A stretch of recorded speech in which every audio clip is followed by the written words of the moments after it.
items may be one of the most memorable to take place in this country. Chicago happens to be playing host to part of that auction, but only a privileged few have an invitation.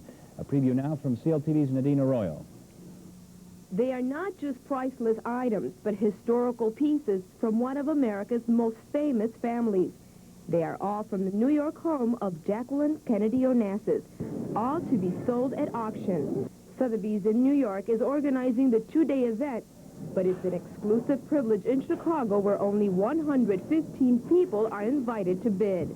I think this is the largest thing of its kind that has ever happened.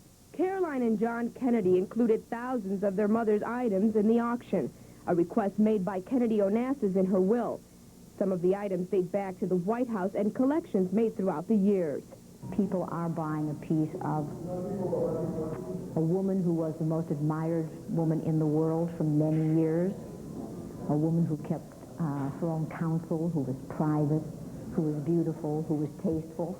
Most are items of art, furniture, jewelry, antiques, and books. One of the most valuable pieces is the 40-carat engagement ring she received from Aristotle Onassis, valued at more than $500,000.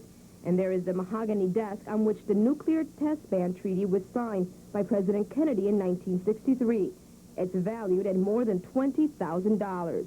It's trite to say that people are buying a piece of Camelot, but there's a reason things are trite also. They're trite because they're probably true and probably fitting. And for many collectors, a chance to buy a piece of Camelot is too good to pass up.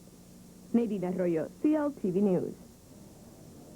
Whether it's one of the collector items that's a little bit more accessible and affordable, it's the Sotheby's auction book detailing each of the items that will be up for bidding.